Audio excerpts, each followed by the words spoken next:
Well, are we live or we're not live? I'm not quite Live. sure. Yep, I can It see it. says it's on live the to me. It's live. It Yeah, is live. Mhm.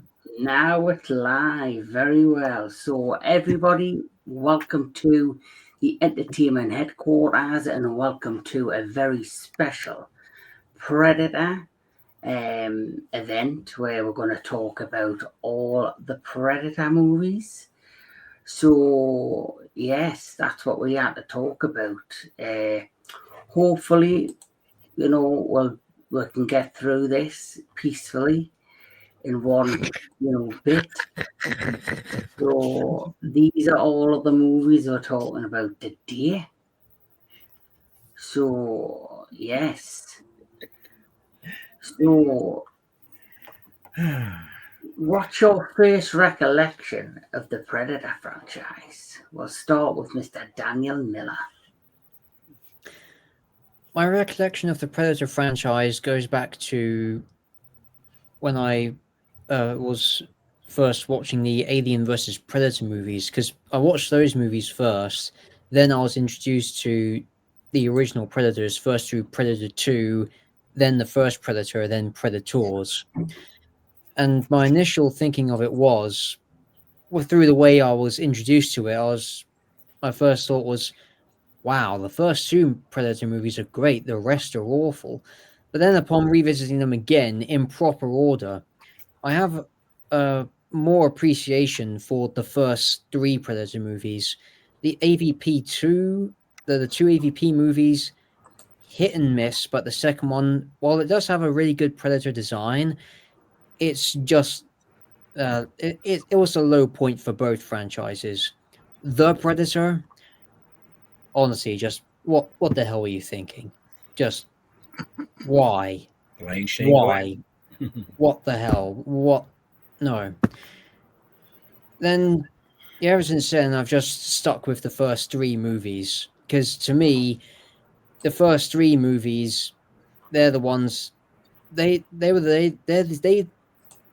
the top of the Predator movies to date, so I just stick with those. Occasionally, I do go to the first AVP movie, but to me, they're separate from the Predator timeline. That's how I see it. When you say first three, are you regards to Prey or are you regards to Predators? The first three Predator movies. Okay, but there's 1, 2, and then there's a prequel and Prey. That would be considered the first, technically. He means one. I meant in terms of year order. Predators. Yeah. Okay, so that's all. That's what I know what he was talking about. Yeah, I'm not talking about continuity. I'm just talking about the order of years that were released. Gotcha. And that's oh god, why they had? I get it that they go backwards and forwards in time and space, but do they have to mess up the continuity even more? When everyone's saying you're talking about the first Predator movie, people think, wait, you're talking about Prey or Predator? Which one do you mean? Like, what the hell do you think I'm talking about? The first one for me is if anybody else says that, it's Arnold Schwarzenegger's. Like, I don't think Prey. I would just say Prey. Yeah. Yeah, I agree. Anubis, can you remember your first time seeing the Predator? Or Predator? Yeah, I was in a movie theater. No? No, I was. Yeah, I went to see the movie theater. Again, this is at the height of Schwarzenegger mania. He was the real deal during that time. So when Predator came out, I was in love with the concept, not even knowing anything about it. Of course, this was new to a lot of people, but I think I probably went back like 2 or 3 times to see that in the theater during that summer. Like, it was just such a great, fun film. And when Predator 2 came out, I was really excited as well and went to see that in the theater. When it came to Predators and the Predator, yeah, you're not going to like a lot I have to say on those. But Prey, had some problems, but it was still decent for a return. And as I said in my review more recently, with both my reviews for, even though I don't really consider Killer of Killer as a live action, that was a really fun Predator film, as well as the Badlands that I recently saw was amazing. So, Yeah. Jedi Graham Velle, what's your overall thoughts of like the Predator franchise? Oh, well, they're pretty much not. Well, they're not like Alien in a way, but they are unique in their own way. I like Alien, and I like Anubis. I saw the original Predator in the theater back then when I was allowed, when I was old enough to watch R-rated films in the theater. Although my mom was attending with me when I went to go see this, so it was a total blast because I didn't know what to expect from this film. I mean, Alien mixed with Apocalypse Now kind of vibe. It's like that's what it was, and kind of like with the Predator 2. I was like, I don't know what this is going to be because it's set some years later, and it's okay. It's a pretty what you call guilty pleasure, I like to say. Predators I did not see in the theater, unfortunately, but when I did see it, I was like, this is a pretty decent film, and I pretty enjoyed it because it was directed by Robert Rodriguez, surprisingly. And the Alien versus Predator melee. Okay, this is going to be controversial when I say this. The first one is all right because it was PG-13. The second one that was R-rated, I actually enjoyed a little bit more. So just let you know that. Now that's not that it's relevant. Can't even say the word. See, it's messing me up. But the Predator, I guess we can all unanimously say that is Shane Black should have done a lot better with that. But hey, Yeah. that. I was still shocked when because I just watched it again for the first time today in a while, and like I forgot Shane did it. I was like, this can't be a Shane Black film. Yeah. Well, anyway, that and like I say, the recent ones, Prey, Killers, which I just actually managed to see in time to watch to get the overall anecdote about the story.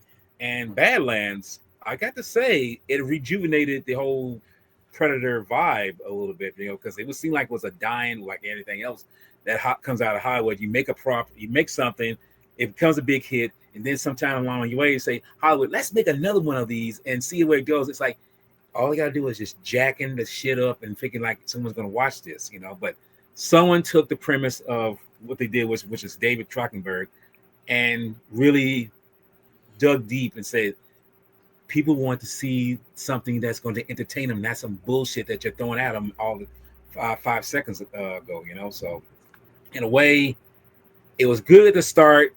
It kind of phoned the ball in the middle. It's kind of picking up a little bit at the tail end. So, Mr. Tony the Dead. Okay. Just so you know, I did not see Badlands yet, so when I start hearing you talk about it, I'm taking the headphones right the hell off. Good idea. Yeah. I remember having them on VHS back in the day. I don't know if we remember. I remember owning movies, but I remember renting too. I remember seeing Predator and really liking it. And then when Predator 2 came out, I was like, oh my God, it's coming out. And I mean, I was only, I don't know how old I was when I saw Predator, but I mean, I was young. And then Predator 2 came out and I was only 10 and I saw it. My parents didn't care. But I was so excited for Predator 2 because it's like, another movie, and then it's like in the city, and then throughout the years, I watched them on and off here like a lot all throughout the year, especially Predator. But yeah, Predators. I'm not gonna go long about this, but I do like Predators. My order's probably changed since last time, though, to be honest. But Predators is cool. I mean, I enjoy Prey. The Alien versus Predator ones, like those, I used to hate them. I was like, I never want to watch even these. talking about those ones?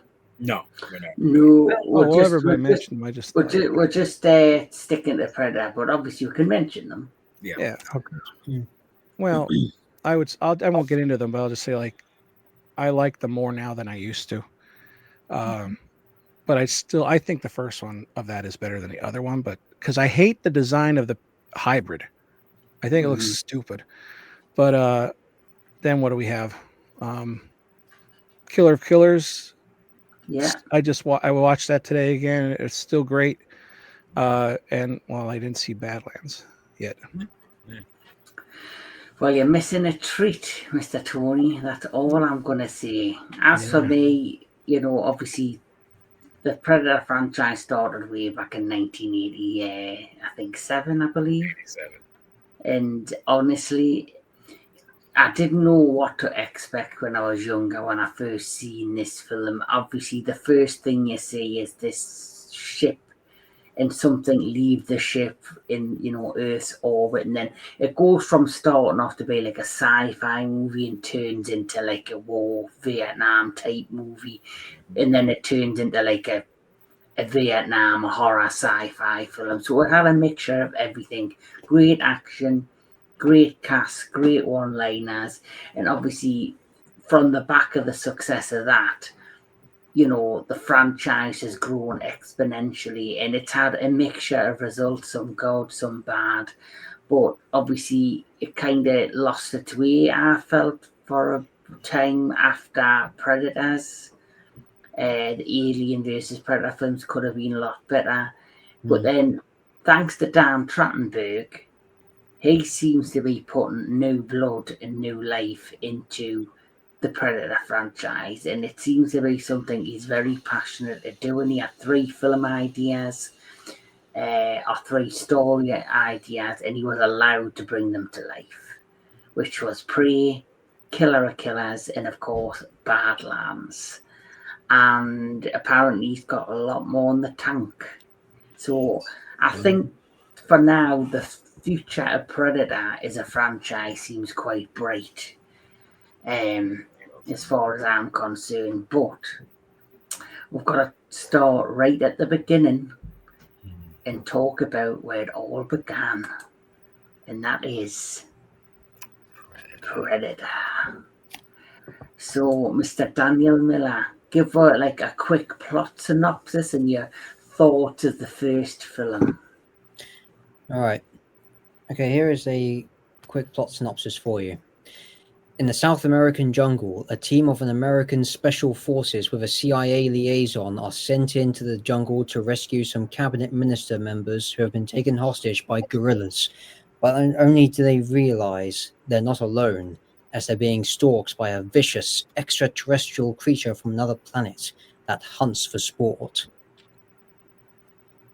Yes. Now, my first impression of Predator, because I heard about it a lot, of course, from its reputation, and even when talking about Arnold Schwarzenegger movies in general, and it was a movie that I really did want to see. Yet, there's the cast, great performances, and it's really, really believable chemistry between the cast because they all did basic training whilst production of the movie was underway.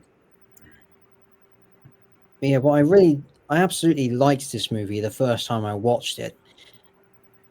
And yes, awesome design by Stan Winston and co there.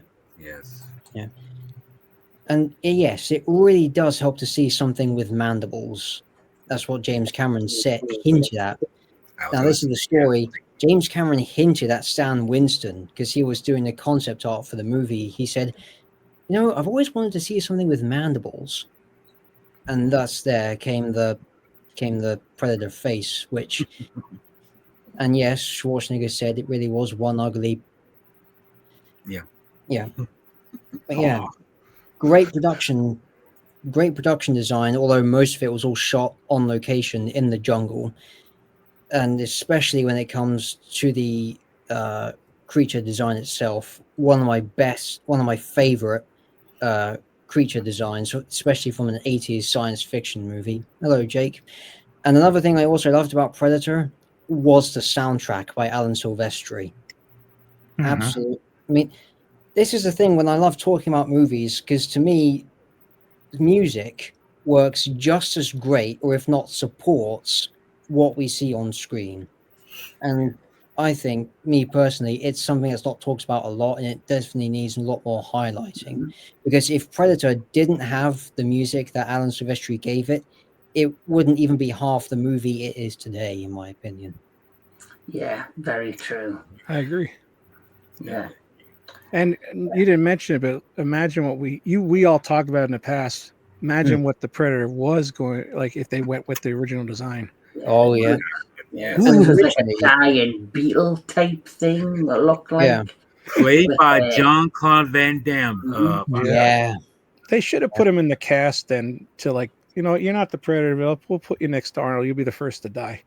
That Yeah. would be an interesting thing if two big names, Schwarzenegger and Van Damme, actually starred alongside each other in this movie. That would be an interesting one. Mm. And the director of the movie is obviously it's John McTiernan. I think that's how you say his name. Obviously, after he did Predator, he went ahead and did Die Hard. So, he did The Hunt for Red October, which is also a film I really enjoy. He then came back. He did Die Hard with the Vengeance. He did 13th Warrior as well, which is a great film that me and Anubis have covered on Retro Classic Movie Show. So the director kind of knew what he was doing as well. So great director, great movie score. And the film really, like you say, came alive once Stan Winston got on board to do the practical effects. And I'm so glad that they brought him aboard because he created the iconic Predator. Yeah. If it wasn't for him, I don't think the film would have been, as successful as it has been. I agree. And don't forget about the person who's playing the Predator, which is Kevin Peter Hall. Oh, Yeah. hell yeah. Who in this movie, toward the end, also had a cameo out of costume. He was the helicopter pilot who was coming in to pick up Schwarzenegger after the Predator's bomb detonated. And another note on the Predator design, this has one of the best reveals of the creature, in my opinion, because we only see it in stages. First, we see it camouflaged, then we see it, but it's wearing a helmet over its face, and the suspense is delayed even further. And then when it's finally revealed, we get this design from Stan Winston, and we're all thinking ugly motherfucker. yeah, and also has one of the best sound effects as well. That vocal, badass and terrifying. Agreed. True. Definitely. So for me, it's still one of my all-time favorite films, Predator, the first one. I can watch it over and over and never get bored. But at the same time, it kind of helped put Arnold Schwarzenegger on the map. Even though he had done things like Conan and a lot of things, I think Predator became one of his signature films outside of, say, The Terminator. Yep. So obviously, because of anything, because Hollywood is Hollywood, because of the success of the first Predator film, they of course had to do Predator 2. Yep. Which, I'll be quite honest, I really enjoy as well and thought was a really good follow-up to the first film where we'll go from the jungle into a major metropolitan city in the near distant future. This film, of course, was directed by Stephen Hopkins. So he directed this one. He's done a handful of films. Some I have seen, some I haven't seen, some I can't remember. But of course, this film stars Danny Glover in a well-known faces from the 1980s. The late great Bill Paxton, of course. Yes. Maria Conchita Alonso. Yes. And Ruben Blades. Yeah, definitely. And let's not forget Gary Busey. I was going to say Gary Busey. Oh, he's so good. I like Gary before he went all nuts. Yes. But this basically follows a policeman who's basically investigating these murders, but nothing's adding up, and there's more murders and more bodies piling up, and then it's soon revealed that it's this predator that has now entered the city that is hunting people down. There's a gang war as well with the cartels, and then of course Gary Busey's character plays for, you know, they know about the predator, and they already know it's on Earth, and they want to now become like the hunters, to hunt it down. And there's some. I thought the first film had some amazing kills. But I think this film, the kills are just as fun, especially Gary Busey's character and the way he dies, gets, you know, basically sliced in half.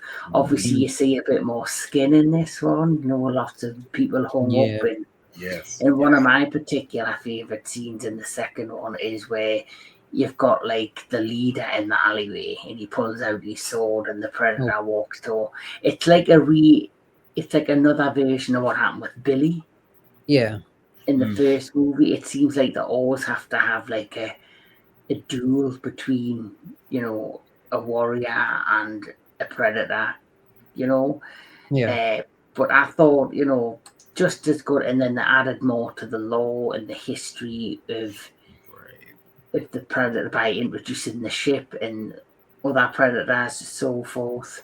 So we'll start with Mr. Tony the Dead. What's your overall thought on Predator 2?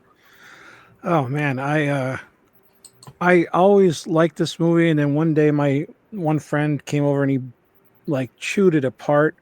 So like, luckily I forgot everything he used to say or that he said. So when I watched this the other day, when I finally could put the TV on, the first thing I put on is Predator 2. But I put it on and I'm watching it and I'm quoting it and like I'm just like having such a good time watching it. I think it was one of the best times I ever watched the movie, even though I felt like, you know, 80% a human. But yeah, I just love Bill Paxton. I love the team on this. I know Anthony said the fact the character is not is an average man. Danny Glover's not an average man. I'm sorry. He is the man. I didn't meet him directly. My friend did, and I dared him to go over to him and say, or no, he dared me to go over to him and say, "What's up, pussy face?" And I didn't do it. I didn't do it though. But yeah, I always love the movie. There are some things that are a little off about it though. Like I don't understand why the Predator got struck by lightning. You know, like it seems like a really kind of an odd part. It doesn't charge him up or anything. That's the Predator from the second film. Yeah. He's cute. That's his Tinder profile. But yeah, it's a little comical at times, but I think it works because it's like, what the hell are you supposed to do? You're hanging off the edge of a building. Like at this point in time, he's not even afraid of heights anymore. He's just like, he even says, maybe I'll get lucky and fall. He's wanting to fucking chase one of the best lines in there. So, but yeah, it's good. And then of course at the end, you see that he finally defeats him, and then like just another pointer is on him, and it's like all of them show up. It's like, oh my god, that's probably true, Anthony. But yeah, then you get introduced to the Elder Predator and all the other ones, and it's like, oh my god, of course there's more out there, but they're just chilling on this ship while this other one's out there hunting, which is kind of cool. But yeah, it's a great movie. No, I don't like it as much as the first one, but it's so close. Yeah. It's very pivotal because one, there's a couple of cool things. One, Henry Kingi, who plays El Scorpio, is actually someone who died in the first film as well. Is one of the guys that were a part of that group, a guerrilla group. But also the ending is where we get the connection to Alien, and so like that's always been a pivotal part of this particular movie, where we get to see like these predators go across the galaxy killing other creatures and their hunters. So I've always appreciated the fact that this is one that kind of like opened the door to the Alien versus Predator franchise. Yes, make it canon. Yeah, I remember seeing that. Everybody, oh my god, that's an alien head? Holy shit, it was cool. Yeah, and that set up that sowed the seeds for the whole AVP craze that took over the 90s, from Dark Horse Comics Yeah. all the way up to the video games and even the toys that Kenner produced in the mid 90s, and then which ultimately led to the 2 AVP movies. But And that's Prey, a whole, yeah, because of but the gun. that's a whole different kettle of fish. Mhm. Yeah. With regards to Predator 2, I absolutely love the 2 action scenes, they being the train attack and the showdown in the slaughterhouse. Yeah. Yeah. 100%. I know that train scene was in the comic, because I remember seeing Mm. that train scene around the same. I don't know when that came out, but like I remember not long after Prayer 2 reading the book, and I was like, "Oh shit, that's in the movie." And Yeah. they did Yeah. a good job in the movie as exact, adaptation. I thought. Mm. Yeah. I And love that was, Pullman. Bill Pullman's part. Like he's such a cool character, the Lone Ranger. yeah, Bill Paxton. Mm. Oh, Paxton. Yeah. Yeah, And that's the thing, Bill there's- Paxton. Yeah. And What's that's your the- overall thoughts, Jedi, on Predator 2? Well, because I when it came out, I didn't see it until the tail end of that year because I was I was still kind of skeptical about sequels, even though I've seen sequels of other films that are more popular or whatever. But when I did go see it, it started out differently than I thought it would, and I knew about it being in the theater. I mean, in the theater, being in the city. I said to myself, okay, this makes sense because we have to remind ourselves that the Yatet, what you call it, the official name for it, Yata or Yeti, Yautja. Yautja. The official name for them is Yautja.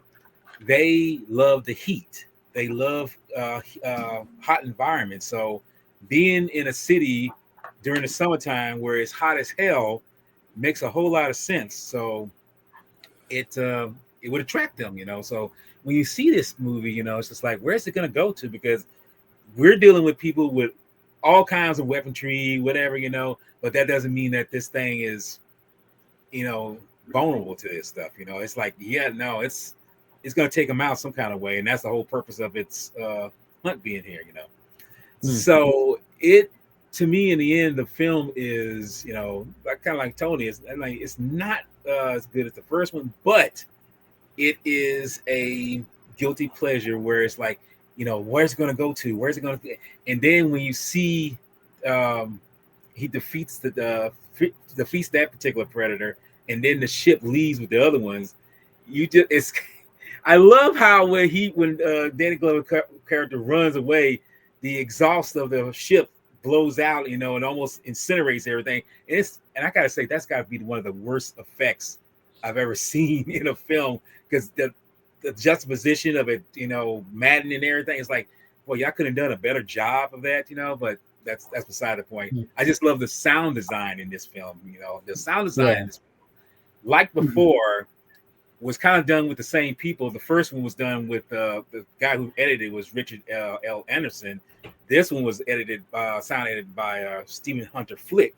So they was kind of, like I say, they were in the same business together. So they pretty much kept the evidence of the sound of the Predator, the sound of the instruments and everything. So honestly, the movie was just a glorified joy fest for me looking at that, because all the stuff that's being thrown out and everything. And like I say, the movie is, like I say, it's still one of those guilty pleasures even till now. And I got to put this out.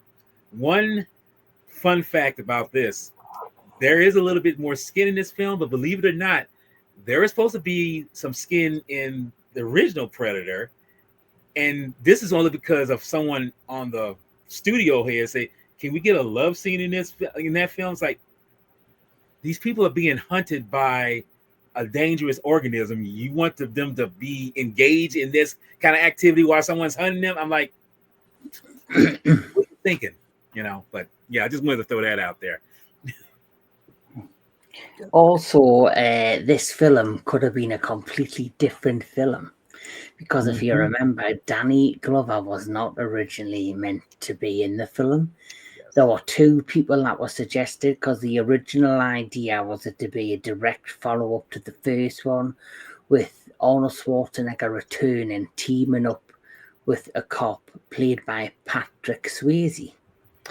but they changed the story, and then they were going to cast Steven Seagal. Wait a minute. Now, this is something I did not know. Okay, so what you're saying is that if they had put Seagal in this picture, so Seagal would easily have defeated the Predators in one swift blow, because we all know that Steven Seagal is someone who's untouchable. He's like flip flat. Like, Yeah, he just really? does. Yep. Go this way. Go this. Oh shit! I think the funny thing is, and I think Anthony brought up what I think it actually works really well with Glover, because he's not your atypical action hero. And so it brings a bit of a more human element into it. Because when you look at Arnold, man, we just know he's like a god. You know, it's like, but with Danny, it's like he's kind of clumsy, he's old, he complains a lot, and so it makes it a lot more fun when you have someone who's just like he doesn't really cope but he's very tenacious, and so like that's what makes Danny Glover's character so fun, is that he's just tenacious.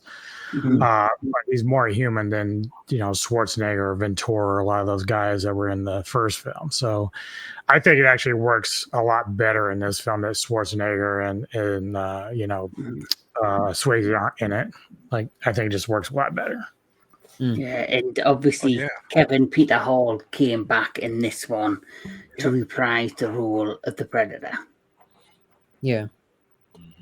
When I was looking at, I didn't mean to cut you out. In the Predator 1, I never knew this until just now. One of the medics apparently is Franco Colombo. Or, I mean, yeah. Yeah, you Not said Franco it. Colombo. Right. Well, yeah, I know what you mean. Yes. Yeah, Franco Colombo. I said it right. Yeah, He was a big time. He was his partner for a long time, and you know, with the lifting and bodybuilding and stuff. And I never knew that. Now I have to go back and look for him. He's a medic, apparently. Okay. Just look for the really short Italian, huge armed guy. I have to look back myself then. You say that now. Yeah. I do know that name pops up in Last Action Hero, you know, in a for the beginning of that Jack Slater 4 in the mock movie in that film. So I know that film. I know that name has some relevance to something. I didn't know what for though. But I'll have to check that one out too. Yeah, but obviously after the success of Predator 2, or well, it wasn't as successful as the first one when it initially was released. It had a budget of 20 to 30 million, and it only made 57.1 million at the box office. Where the first film cost only 15 to 18 million, and it made 98 million at the box office. So the second one cost more and earned less. So I think they were hesitant to do a third one. But because of the popularity of the franchise via other media, comics, figures, you know, the landscape of popularity, games, we did get the Alien versus Predator films, but when it came to solo Predator property, we didn't get a follow-up or another solo movie till I think it was 2010. Yeah. And that is Predators. Now, I went to see this in theaters when it first came out, and I really enjoyed it. I'm sorry. About what? Yes, I did. I was gonna say, I really enjoyed it, Anubis. I do too, Kevin. I don't think I saw it in a theater though. So this is the cast. Yes. So basically, the story of this one is where different people with, you know, they're not good people. They're all criminals. They're all murderers. They're all, you know, rapists.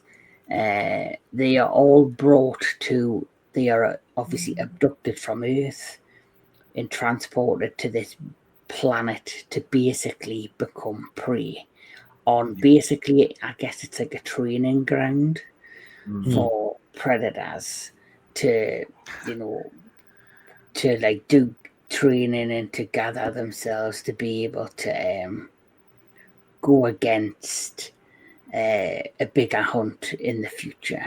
And this film has a number of different predators. Mm. The And super predators, they're dubbed.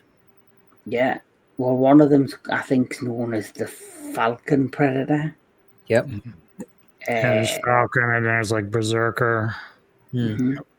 And there's Tracker, who's got the tusks tied underneath the bottom of his masks. He's the one that holds the predator hounds that we see in the film. Yes. Mhm. And those hounds are much better than the ones in the Predator. I'll say Yeah. that. Yes. Yep. Yes. How can you screw that up? Why didn't they just? I don't know why they did that. Mhm. Like Anthony said, somebody said it'll be cool. Because Rodriguez was a better director. I was just about to Yeah. say, but yeah, he's better choice for this. Yes. Yep. Yeah, and the thing I like as well is he gets a lot of flack. But I generally believe Adrian Brody did a great job. I was going to say, I think he did great in this film. You know, I mean, I think he did a great homage moment at the end of the picture where because I got to say, I always figure Adrian Brody is more skinny on the side. He looked like he got jacked up for this film, you know, and that scene where he's calling for the predator, it's like he's doing his Arnold Schwarzenegger moment, you know. I was like, damn, I mean, Adrian's like, he looking tough there, man. Like, what the hell, you know? So, yeah, I think I see that's criticism for people to say you got an opinion, fine, but to me, I think he did pretty well for this film. You know, that's just I agree. Yeah, and obviously they did do a throwback to the first film by bringing back the original Predator. Yeah, and here's the thing though, because after Predators, they always tend to get the Predator face design wrong. This, in my opinion, after Predator 2 was the only Predator sequel to actually get the Predator look right, because it was a replica that was cast from one of the original molds for the first Predator suit back in '87. So why they've struggled to get the Predator face to look right in the Predator when they can just recycle the mold for Predators?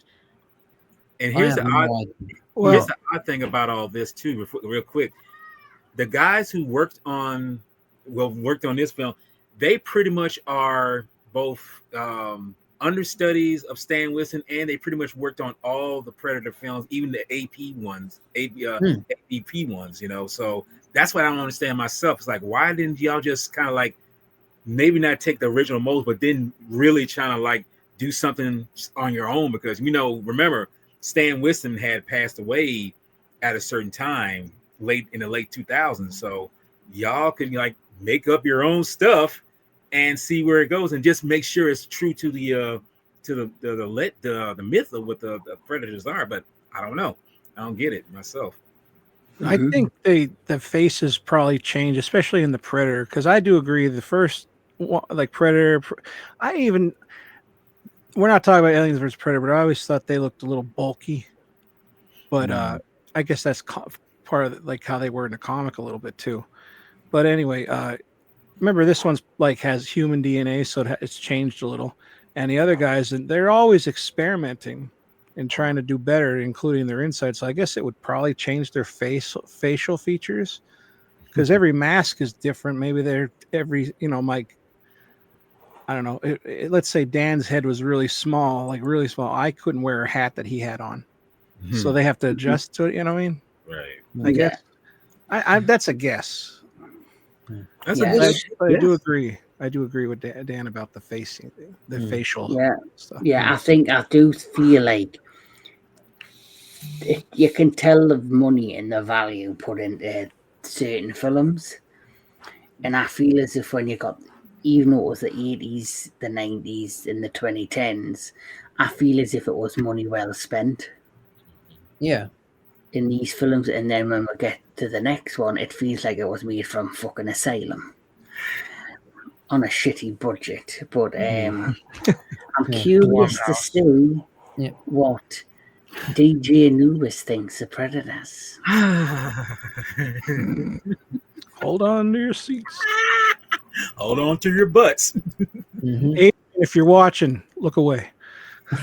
I like the first half. I love the premise. I love the villains. I think it's a great like Suicide Squad type of setup. But they never quite go there. They end up going into the other direction where you've got these warring feudal predators and like all that shit towards the end, like with Lawrence Fishburne and all them. I'm just like, to me, that shit just never entertained me at all. It just ruined the story. Because I even like the fact that you have this like doctor who's just like basically out there. He turns out to be like a serial killer, and I thought, dude, that is such a cool concept, but then you wasted it with all this other crap. Like, it would have been one thing to have like the dogs, the predator dogs out there and stuff like that, and then have like one predator chasing them down. That would have been cool, and then just have them kind of like have that trifecta of not trusting each other, trying to kill the predator, and trying to fight off all these other external things that are out there. But it just kind of lost its way towards the end for me, and that's the only problem that I really had with it. It was that it never stuck with the great concept of just having all these cool badass villains that each had their own identity. And I thought, dude, that would have been just so cool, and we should have seen more of their deaths a little bit better than we did. And that's really just where it lost for me. It's not like this is a horrible fucking film, but it's just not as good as I think people give it credit for.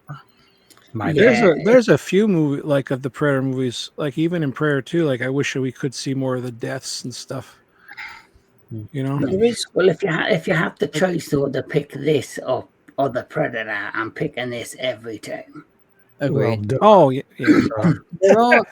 There is an interesting thing that both Predator 2 and Predators touch upon. That is the different, that's the varying look of each predator from one clan Hello, to another. welcome.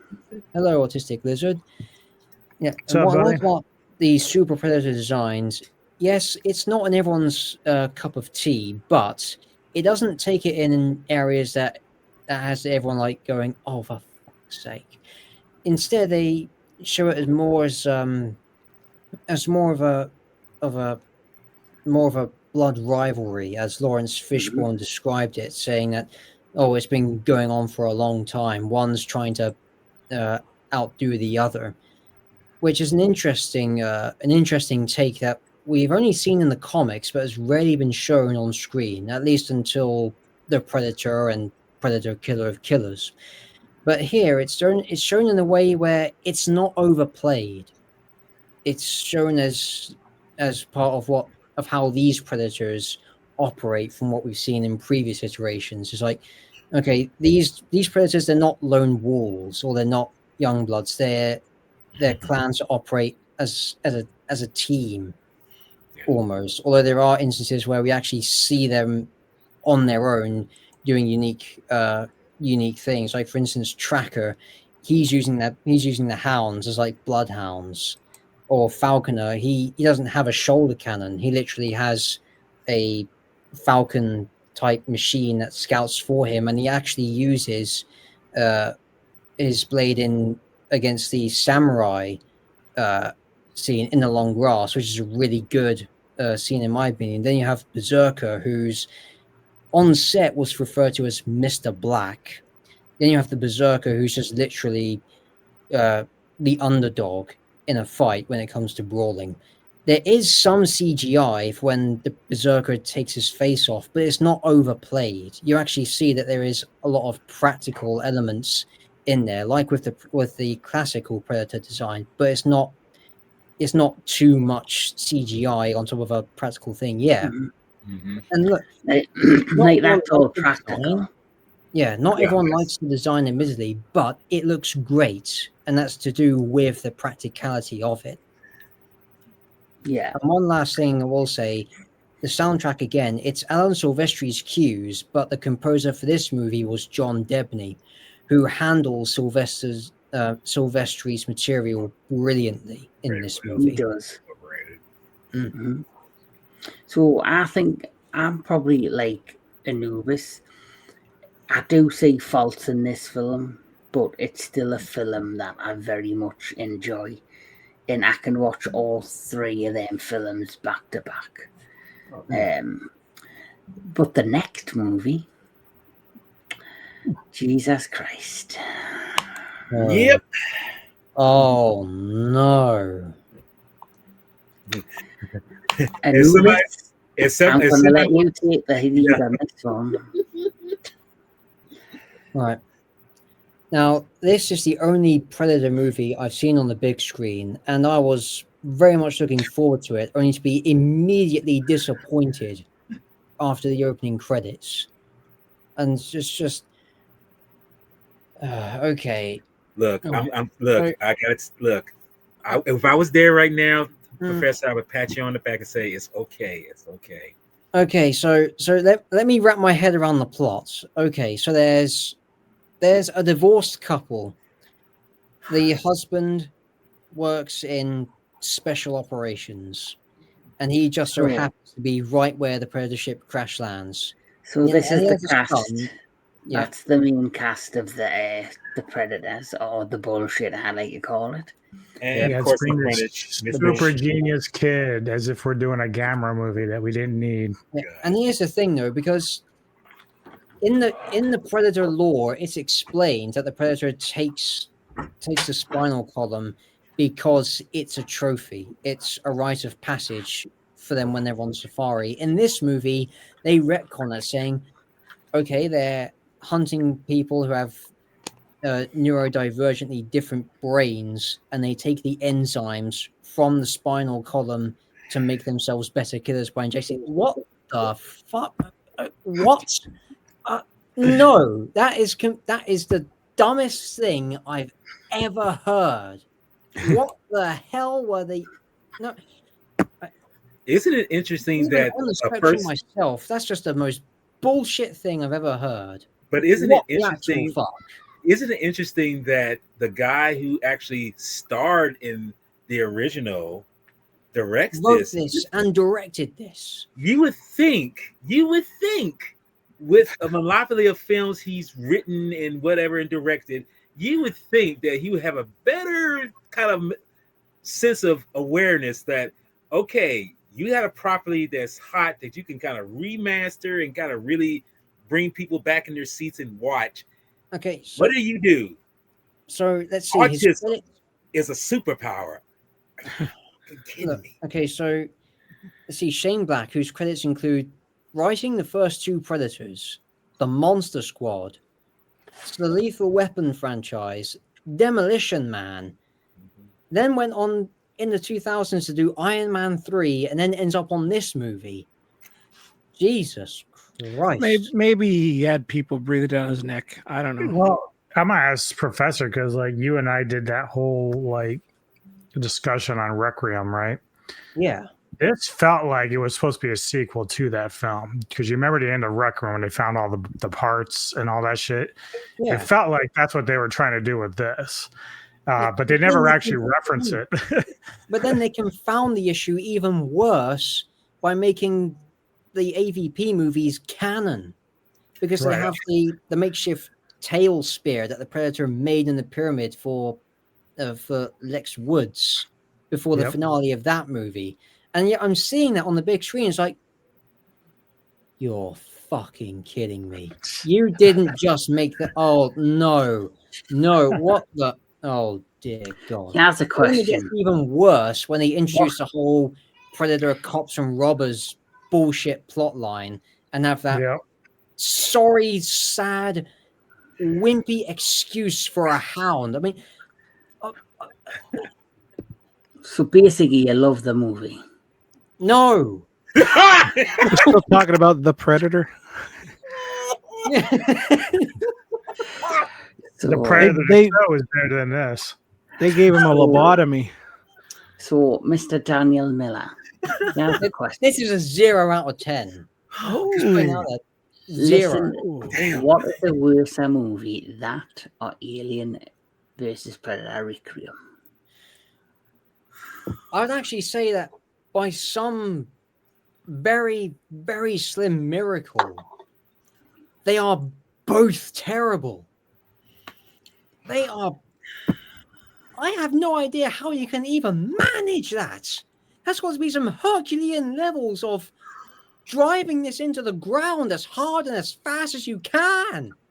I think the only thing I got out of this that really worked was Yvonne Strahovski as the wife, and then Thomas Jane as the Tourette's guy. That was really quite funny. And the comedy in this movie, Yeah. it doesn't work. Nope. Why? Okay, so you've made the Predator PG-13. You've introduced a lot of abhorrent retconning, and you have Yep. comedy that doesn't land. This movie's PG-13.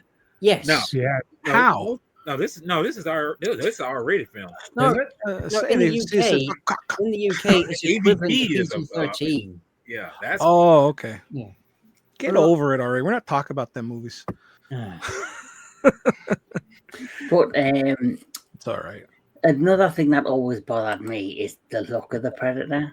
Oh, Its don't head even looks get me bigger. started. Its head looks bigger than its body. Yeah, the mandibles, they don't look right for starters.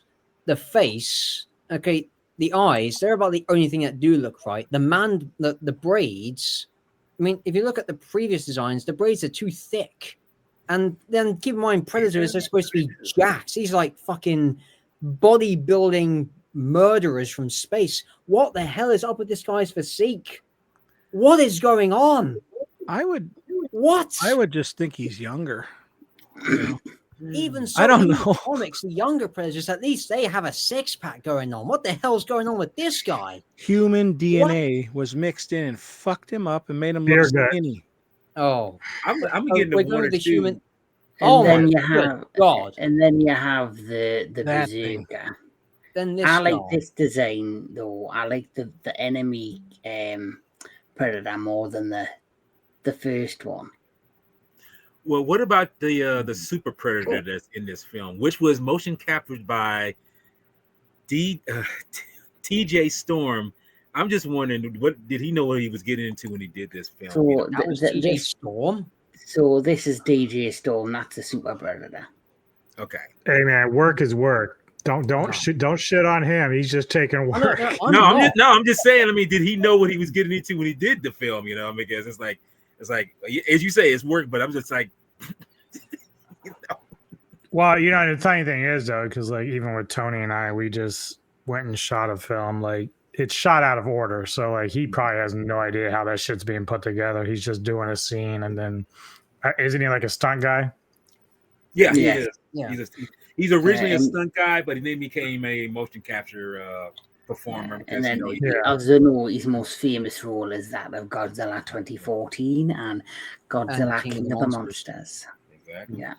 Now, this movie, I'm sure most of you would have heard from online articles like Variety and Hollywood Reporter. This movie had a very troubled production right from the very beginning.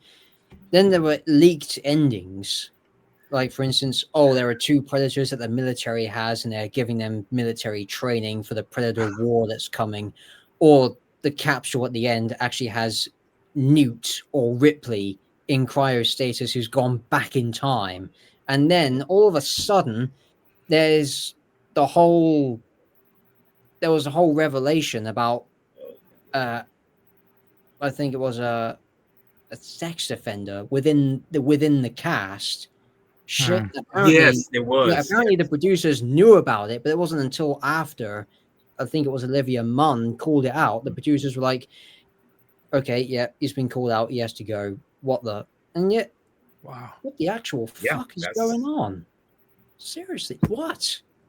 I didn't understand that. It's like, how y'all not know? I mean, not put it like this. They probably knew, but it's like, how you going to just keep that person on and the other person, you think like no one's going to find out? Dude, people ain't stupid. I mean, come on, man. Sex dudes. No. Come But on, you know, man. while before the film got off the ground, Arnold Schwarzenegger had talks with Black to come back. He wanted to come back, but the role he was offered was a mere cameo, so he turned it down. Things could have got worse because 50 Cent could have been cast in the film. Yeah. Oh, Thank God he didn't. He And dodged the bullet. and Benicio del Toro, he could have also starred in the film. He also dodged the bullet. Yeah, as you know, the last in 2010, he brought out The Wolfman instead, which was a passion project. So I That's a think he lot better role for him. Yeah, so I think he deliberately turned the Predator down so he could do the Wolfman.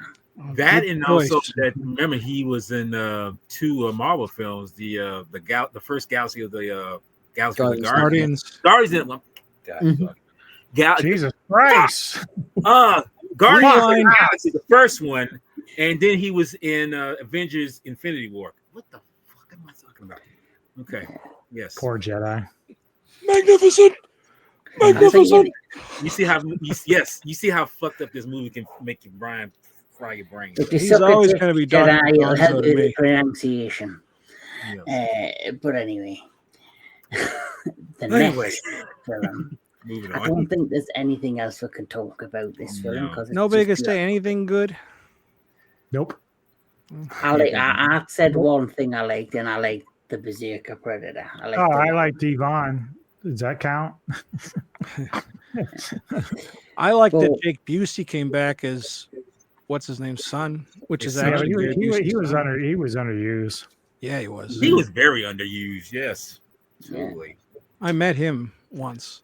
Oh, But, cool. Yeah. like you He say, was cool. was he cool? Yeah, he was a nice guy. His father, on the other hand, he didn't start shit with me or anything. My friend, he wanted like so much further, like an autograph, and but he told his at the time it was his girlfriend for them to come back and he'll like hook them up, and then he wanted like money, and they're like, "You're not that famous," he said. That's like, but I guess. I saw when I first got to the convention, I saw him arguing with the front check-in. So he was on fire that day. Hmm. But his son is really nice. Yeah. After this film kind of tanked, Kind of. That's another statement. Yeah, I was gonna say, yeah. you know, the budget for this film was 88 million, but it made 160 million. So it did okay, but if you take inflation and all that stuff, it probably isn't a great deal. No, it But probably broke even with all the promotion and shit. Yeah.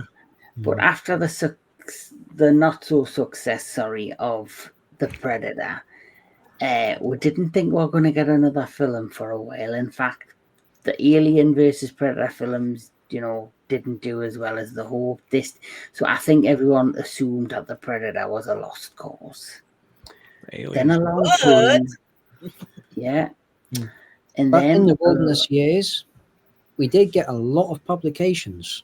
we did a lot of books. Like I say, it might have been dead in many ways in film form, but it survived through other popular media, like you say, games, comics, books, and all that jazz.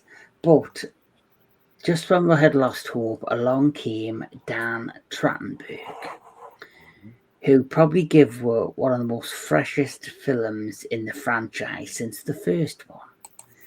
And we're talking about Prey. Oh, yeah. So, DJ Anubis, because I know you like this one, I'll let you talk about it. Yeah, obviously we talked about how from Predator 2 at the end, it gives you both a direction with the Alien versus Predator as well as a gun that's handed to Danny Glover for defeating one of the Predators. There's just like this sense of honor among the Predator species whenever you can defeat them in combat. So one of them gives Danny this like old gun that's from 1718. Now you don't think much of it at the time, except for the fact that Danny recognizes that they've been around for a very long time on Earth, hunting people. So of course, when Prey comes out, and we all knew the rumors and the gossip about what Trachtenberg was going to do, going back to early times of when the Predator first came down to fight, and of course, Native Americans are part of this story. I think also with maybe Daniel can correct me, the Spanish Inquisition might have been part of this too, like when he first arrived Columbus and all them. Is that part of what that is? The guys are the hunters or whatever they are, the trappers. Yeah, Christopher Columbus. The thing is, Yeah, so I know it's like around that time. So because his name's also engraved along with the year. yeah, so obviously Amber Mid Hunt Thunder is the main actress for Naru, and they have some of that whole feminist point of views in here, but it's not really too saturated to where it hurts the story that much. But she's there. Obviously, she likes to hunt and do the things that her brother does, and they come across, of course, a predator or something that they don't even know of, but it can cloak itself. And it's definitely not something to fuck with. And I'm just never crazy about this look. I don't really understand it, other than the fact that they're trying to give us this idea that the predator has evolved over time. But I don't know. I'm not that excited about that at all. I wasn't sold on the design either. Yeah, but to add on, but it still has a lot of the cool weaponry, those 3 discs and stuff like that. So, God, no. Yep. But no, just to add on to what Anubis was saying, with the female lead in there, I heard someone say that this movie was a little bit too woke. I was like, I don't see it that way. I don't see it as well. It's in some of this stuff. Like it tried to push the idea that like her tribe was the mother was like, you need to be basically a housewife, and Naru is like, I don't want to do that. I want to be a hunter. So it's subtle, but it doesn't override the movie too much, and so at least it stays with the action and stays with like her path of being a hunter, along with her brother and stuff. So I enjoy that. Like, I think she did a great job acting in this. It's not anything that really hurts me. Like, I like it much better than the last 2, in my opinion, of course. But yeah, so I thought it was good. Yeah. Tony, your overall thoughts on Prey? Yeah, I really like Prey. It moves up and down the list, to be honest, every time I watch these movies. But I still think it's a really good movie.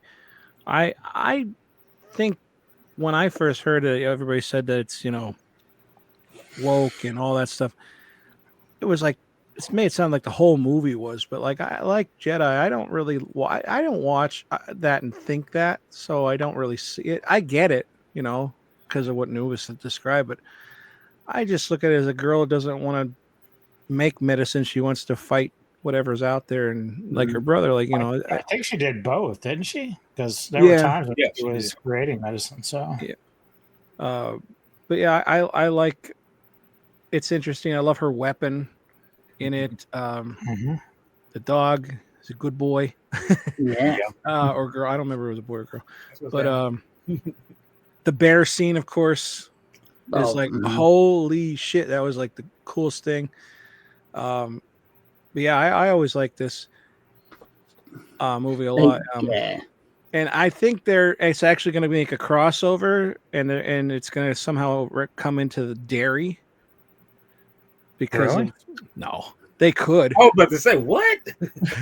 The way that the ground is, and the way the story in dairy. If you're watching it, it's almost like. I just wanted to see what you'd say. Don't give them any ideas, man. I'll do it. Knowing how things are, you never know. That's Hollywood for you. That's what's way down in the earth. Like, I liked it at first. When I watched it the first time, and don't forget, this was the first of all the Predator films that didn't go to the theaters. It didn't in the UK. It went straight to Disney Plus. Right. So that also made me think, budget-wise, what's the budget going to be like? Are they really going to put the money into it? Or is it really going to be something special? Or is it just a quick cash grab, taking the name of the property and just trying to get a quick bit of content for Disney Plus? But thanks to Dan Trachtenberg, like what I said in me Badlands review, he really has a passion for the franchise, for the characters, for this world that he's building. And he really is taking it by the horns and ran with it. And the great thing I loved about Prey, it was a mixture of the first film. It had elements of the original, but it also had some freshness in. Yes, we've talked about it. People have said, "Oh, it was a bit woke," but of course, it is bringing in like a female protagonist, but she wasn't like woke. She wasn't like this, this And scared little. I loved her like war Yeah, paint. That was so cool. yeah. Yeah. Like it wasn't like she was this scared little girl who was like, Mhm. she showed intelligence. She used the land. She used what she knew, what she learned from her people to outsmart the predator, and she used his own technology against him. So they made her a really strong and believable protagonist. And the story was different, like you said, Anubis at the beginning. The gun that you see in Predator 2 is from 1718. This film starts in 1719, the year after, on the northern plains in America. So it's nice how we kind of tied that in. And as you see the look at the Predator, as Tony mentioned earlier as well, how there's different designs of the Predator, different shaped helmets in, materials because of the body shape, because each Predator, evolves and looks different. A bit like us humans, like I don't look like Tony don't look like Anthony, and obviously Jedi, no one looks like Jedi. Jedi's one and only. So, we're all different, we all look different, we're all different shapes and sizes. So obviously goes to say it's the same with the predator species, the Utah, as they're known. I think it's the Yauta, I think they were called. In you finally got the name of the race, which is the Yauta. And like you see, this look, the predator, it took me a while when I seen it. Did I like it? I don't. But it's known as the feral predator, so it's like an early evolved of the species. Yeah. So I personally didn't mind it, and I quite liked how it's more like a caveman predator now. Like you see, if you look at like when it walks around, the helmet itself it looks like it's made out of some sort of alien or animal bone. So it's very basic. So it's showing you how much it's changed from where it was to where we go. It's a big difference to go from that to what we got in the first Predator movie, which is this. Yeah. So I do like how they're like sticking to like the theme of this was set way back when, and just as human technology and civilization grew, so did the predator race, the Utah, even though they're still more advanced than us. So Daniel Miller, your overall thought on Prey? Prey, it was an interesting idea, I think, setting the story long before the events of the first one and actually, in some ways, shedding light on the mystery from Predator 2, which I am admittedly conflicted about. It's great that we have an explanation, but at the same time, I feel, did that really need explaining? If not indirectly or directly. Now, the design, the Predator redesign, I get what they're going for, but it just doesn't sit right with me for some reason. But other than that, it does have some really good action moments, especially as Tony mentioned with the bear being ripped in half by the Predator as it's camouflage. That was a really good scene. But yeah, it's I don't want to say it's a mixed bag, but it does feel like a mixed bag. It's a very positively mixed bag with a little few issues. I will, sorry to interrupt, but the one action sequence I think is just phenomenal is the one where he takes on the Frenchman. Yeah. Where they try to capture him and he literally goes to town, and like you just how he brutalizes them all, I just thought was fantastic. It was probably the best action sequence in a Predator film. and there's that long. It looks like it's like a one shot where he's walking and the camera's in slow motion and it's like following him and he's like slicing people. He's throwing nets, and for me, it's probably one of the best until we get to Badlands.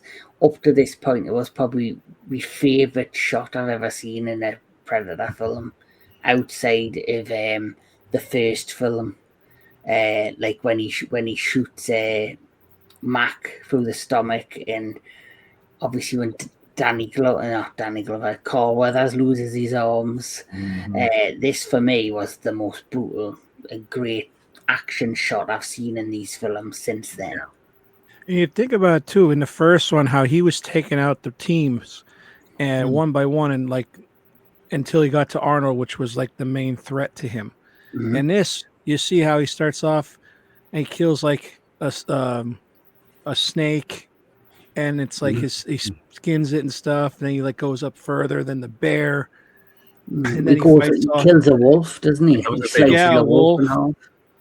That was right after the snake, and then he finally, like, he didn't even want her. He's like, she don't even pose a threat, and then finally she became the big threat to him. And I will say that's the one thing I think the ending of how he died was a little kind of underbearing, if that's the right word.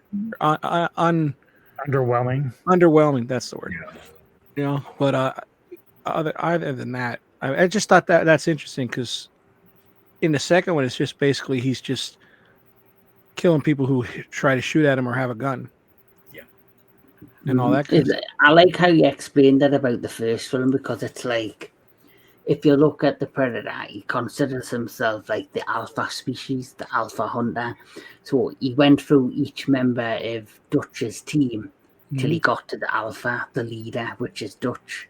Right. And he basically did that in this. He's the apex.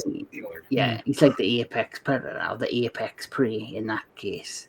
And then obviously in the second one, Danny Glover's like just out of his league, taking on this thing. But then, this kind of watched him. What caught his attention with him was when he drove that car up and got them to get the cops out, and that made that pinpointed him on his radar. Yeah, a stalker. But if you look at the Predator in the second one, he takes on the cartel, and he kind of, in the first 5 minutes, he takes it all up, and then he finds the cartel leader in the alleyway and chops his head off. And then he basically has to find new prey, new things to hunt, and that's when he leans on the Danny Glover. And what's interesting about that, just throw this out, it's like he seems to have this sense of, taunting Danny Glover's character. It's like, why are you holding up homeboy's necklace to kind of say that, I took out your boy, now you come get me? It's like, you got that kind of sense of mind. I thought you was all about hunting, not something taking it personally with this, It's kind of weird. Maybe it's his way of playing, like you said. He's playing with his food. Technically the first one did that as well, but it was in a different way. That Predator would it went back for Ventura's body. He stole his body because he wanted that trophy. So technically it was still kind of taunting him. It's like, oh yeah, I'm gonna distract you, and then I'm gonna go get my body. True. Yeah. That's a good point. But Dan Trachtenberg didn't just stop there with Prey. I generally, like everyone else, thought was going to be a direct follow-up to Prey. But apparently, like I say, Dan Trachtenberg, when he wanted to attach himself to the Predator franchise, he came up with 3 different story ideas. And after the success of Prey went back to Disney Fox and said, right, I've got these 2 other ideas. And very unique, very unheard of this day and age, but he was basically allowed to turn these 2 other ideas into films, but with a twist, because the second movie that he did was the first ever animated Predator film. And for me, this is definitely, in fact, the next 2 films we're about to talk about, I'll be honest, are going to be in my top 10 this year. But where they're going to sit, Who knows? Still got the rest of the year. Still got Sisu to see on Tuesday, so who knows? But we're going to talk about Killer of Killers, which for me is one of the best animated feature films I've ever seen. And question, Animations. before Yeah, you, I was about to ask you a question. Does it seem like it's favors that television series Blue Eyed Samurai? it's got a similar look in the way the characters are designed, the way it's animated. It's 100% feels like that could go into this world because of the animated style. But obviously, why this is unique, because this is, of course, an anthology film that takes you through 3 different time periods in Earth's history with 3 protagonists.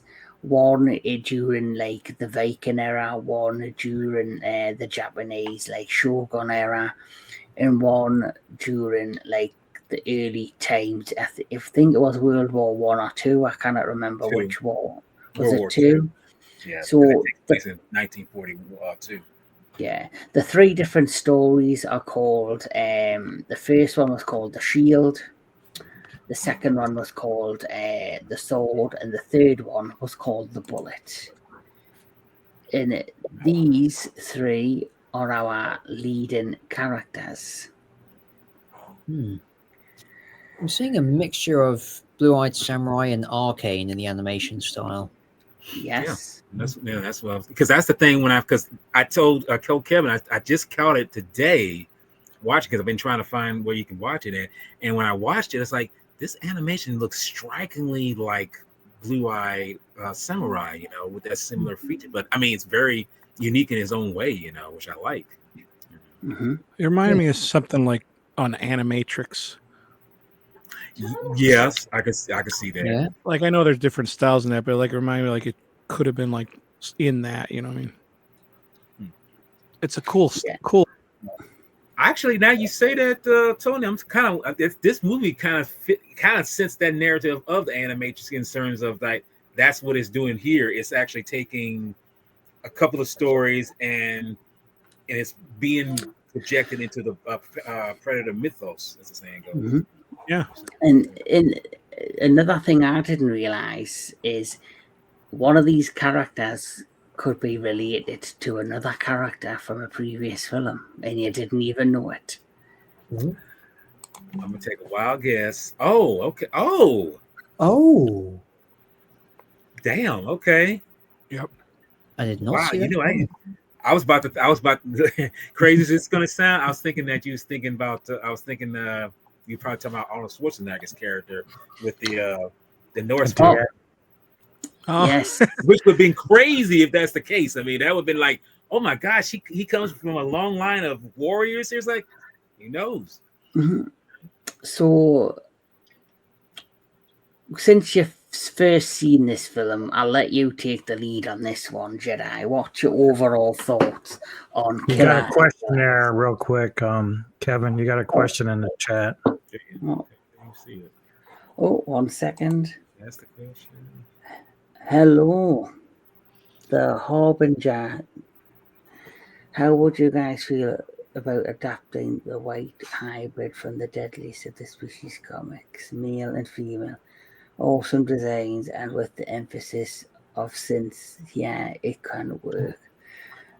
I think, personally, because I have only read a handful of the comic books, I think with the way Dan Trachtenberg's going, anything's possible. Right. Because, he's created 3 separate, if you think about it, yes, they're kind of interlinked, but he's kind of created 3 separate universes, like Prey, and I guess Badlands are probably part of the same universe, but then you've also got the animated movie. So I personally would like to see a sequel to all 3 films. Yeah. And because of that, anything that could be inspired by the comic book could make its way into the films. It just depends if Dan Trachtenberg has a way to adapt it into his story. Mm-hmm. and that's the main line. What's his vision and what's inspired him from comics and other inspirations. So that's a good idea, though. Truly. I hope the studios give him the leverage to do that, because like here's a person who's a fresh. I mean, not so much because he's been directing for a while, but he's got a great mind, great way of doing storytelling, great way of filming something. It's like, and he's doing it in most of this stuff as much as we can practically. You know, this one is an animation one. He's doing most of this stuff practically. So it's like he's doing the old school Hollywood standard of telling the story. And I'm like, give him that reins, give him that ability to do that. But to kind of answer your question about this film, I was like I said, because I've heard people say that this movie is pretty much a decent film. It's pretty uptake of Predator. I'm like, okay, I'm gonna check it out. I mean, hopefully I'll get the same sense. And all I can say is the brutality in this film. This is why I keep, especially with the two first stories. I personally, that's why I mentioned the first thing I thought was Blue Eye Samurai for some reason, because it's brutal in that series. But here is like, boy, you see people's heads getting cut off, you see limbs you get people getting dismembered. It's like, it's crazy, at least for the first two stories, the Norse time and the Japanese time, the Shogun era, and then when you get into the kind of early 20th century, it's it's brutal, but it's not so brutal because it's taking place in the air. It's mostly air demolition of these pilots, and they get taken out pretty brutally too. But the crazy thing is, when you see it, you don't realize that all these stories are connected together, because it's taking each of the characters that's in the story and putting them in this particular box, and it's almost kind of linking to what they did in Predators and say, y'all are going to have to fight here in our backyard, and you got to have to fight each other until you can fight me, the lead one who you have to take out. So it's a mixed bag of things, but at the same time, it's very well done with that. And I won't give too much of the ending away, but someone said that Arnold Schwarzenegger or his character makes a cameo in this picture at the end. I won't. So this is what I got frustrated with. Okay. So basically, it was released on Disney Plus. It had its ending. The ending ends the way it does, where you see that the leader Predator, and they're flying away, and then obviously they get hunted. There's like a hunt starts, and it ends where the Predator are going to continue going after the survivors.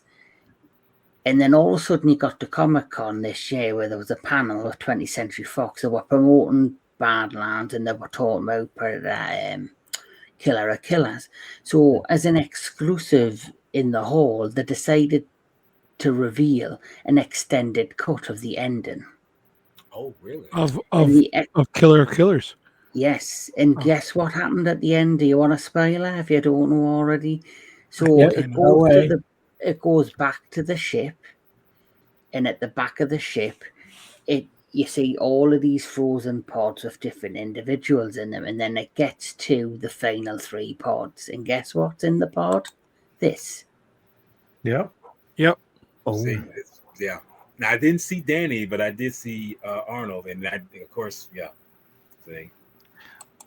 I think there is a version that you don't see Danny, but then there's, like he said, there's that one too. But yeah, because I think the original version I watched, it didn't have Danny in it, but it doesn't surprise me that they threw him in there.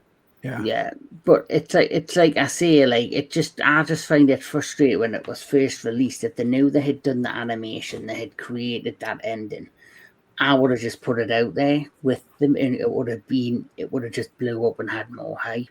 I don't know if the reason they didn't do it is because I do know Arnold Schwarzenegger is in talks with Dan Trachtenberg to return to Predator. It's like his 4th attempted return.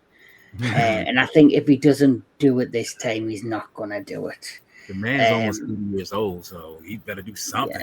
Now or never, man. All he needs is a cameo. Now That's or the never. thing, though, right? Like, if they're frozen, how would he be? You know, basically everybody who encounters and kills one is frozen. That's the way it looks. So, Well, Yeah. they Well, could just keep. to give you this impression that they are capturing their champions. That's what this is all about.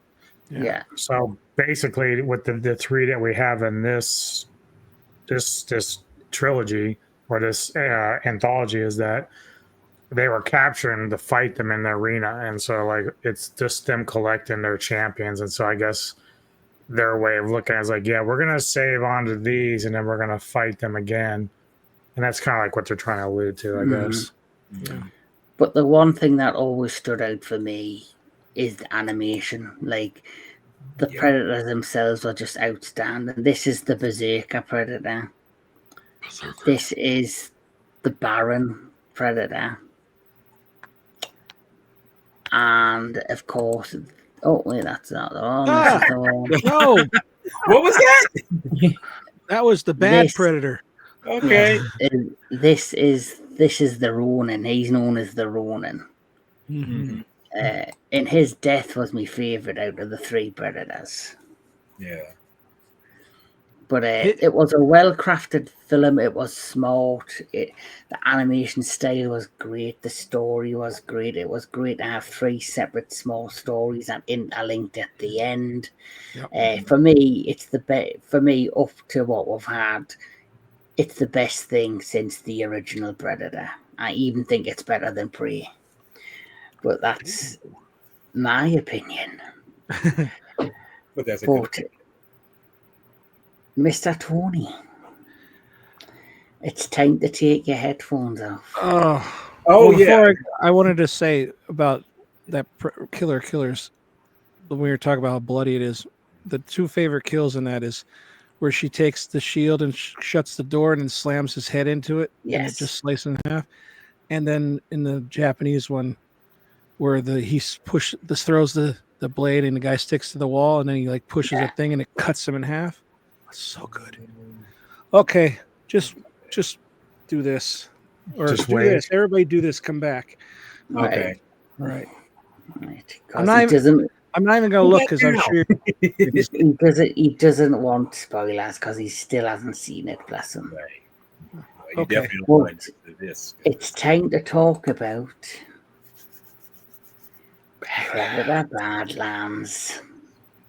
Another pleasant surprise of 2025. Very I would never have thought in the year 2025 we would have had two separate Predator films and each one was good. Mhm. First time for everything. DJ Anubis, you went to see this earlier this week, so you said you wanted to talk more about it, so the floor is yours. Get it, maybe. Yeah, it's kind of like what I said in my my review. Like going in, I wasn't really sure what to expect. There was a lot of people saying yay and nay, but that's why it's always good to kind of go see something for yourself, or at least if you're interested to do that, because you never know how you're going to feel about it. Even with the trailer, I thought that this movie was going to play out a certain way, but I was pleasantly surprised when it didn't. It actually went in a whole different direction than I thought it would. So I was really happy about that. It actually mixed it up. And I do like that it's also kind of ties in like what we talked about the other day, Kevin, with the Alien Earth stuff, even though it's not really attached to it. But this idea that the Predators, or I should say the Weyland Corporation that goes around collecting creatures, is a nice way to kind of like a nod to what's going on in that Alien Earth series. But again, I don't think they're tied together. But it was interesting they both approached it in a similar way with that particular company from both franchises. So, but in the end, I liked how we get this like good robot or android and bad android, and then also the fact that it's not just about this young predator trying to earn himself honor and stuff by getting a great kill over the Kalisk. It's that he's now got to fight against this corporation that's doing bad things, and he finds out that even the Calisk is not as bad as it would seem on the surface. But CGI was cool in this. The fight sequences are cool. I thought it got a little corny with some of the robot thing with the girl like giving herself a high five with her foot. I thought that was a little bit ridiculous. Yeah. But it is what it is. But overall, I thought Ellie Fanning did an amazing job in this. I thought she was great in both roles. And I could appreciate, because I was initially worried about how the Predator looked, but when you realize that he is a young Predator, it makes a lot more sense. And I did like the fact that they gave him more conclusion at the end with his father, which I thought was like the big driving force about his brother and everything. So I'm glad they tied that up at the end there. So Daniel Miller. Okay, where do I begin? Okay. Great CGI. Not completely sure about the Predator design, but that's just me because that's just me anyway. And just to let you know, Daniel, before you continue, this wasn't completely CGI. There's a lot of practical effects. Like the Predator suit is actually practical. The practical suit. It's actually practical. So they pretty much did what they did with the Thing prequel, where they went to the effort of making a practical effect, but then painted CGI over it. No, they actually use a practical base. That was actually all practical. There is CGI, but a lot of it was practical. Like the background, some of the creatures that they're seen in there, but the suit itself the Predator itself was a practical element. Well, that's good to know. But yeah, the whole subplot with the android carrying on. But yes, I agree with Anubis. It does sound corny, and what I think amplifies the corniness tenfold is the android fighting an evil version of itself, and it's like, oh my good god, this! How many times have I seen this device in other movies, and it's just not working.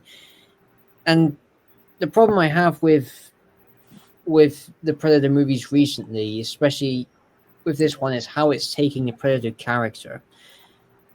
I get it that they're trying to differentiate each creature from the previous movie, personality-wise, but I feel that it's getting to the point where they're digging too much down that road of personalizing Predator characters. I feel that they should only do it in very little details. They shouldn't go out the whole, introduce a whole father-brother rivalry. Well, I was worried about that. And I don't mean to cut you off, but I was worried about how they were humanizing the Predator. Yeah. But at the same time, as I watched the film, I started to understand that this is actually the first time we actually get a background to the Predator. Like a lot of times we just see them flying around. We know they're in clans, all this stuff. But this is the first time we actually get to see them interact as a clan, as a creature. And I'm not really opposed to that, because I think that's where we're going to find out just how unique they all are in their own individual settings. Now, you may not like that yourself, it's fine, but I'm just saying, like, we've never had a film where it's actually decided to go back into the background of the Predator itself, because we've never really known a lot about them. So I thought it was kind of cool. And also, if you think about it, they've kind of laid the building blocks throughout the whole. If you are a fan of the comics, so as you know, the comics have the history of the Utah, different clans, different battles, different races. So if it's good enough for the graphic novels or the comic books, then eventually they're going to have to bring some of that lore and storytelling into the films. So how many times can you have a Predator film where it's simply a mindless alien hunter that's coming to Earth, or we're going to them and we're discovering them, or they're discovering us, and then the hunt we're down? It will be the same plot over and over and over, where they have to try and do something different to fully flesh out the story or to flesh out the lore in the world of the Predator. And I've pretty much looked at this as like along the lines of the Mandalorian as well, where they've introduced this character Deck who potentially could progress and build on his story to then obviously tell a trilogy of films of his journey. But going back to what I said before, Daniel, you asked just some images. So that is the actor in the suit. Yes. If you look at his neck, there's like a plate with bolts in. That must be where the mask sits on. Oh yeah, yeah, I see. There you go. Yeah, and this is what I was talking about because, yeah, I can tell there is some bit of practicality in the head sculpt, but at the same time, it looks like in post production, if you can bring an image up again, I'm seeing a little bit of CGI enhancement on there. there. Probably will have been, but it's mostly practical. Yeah.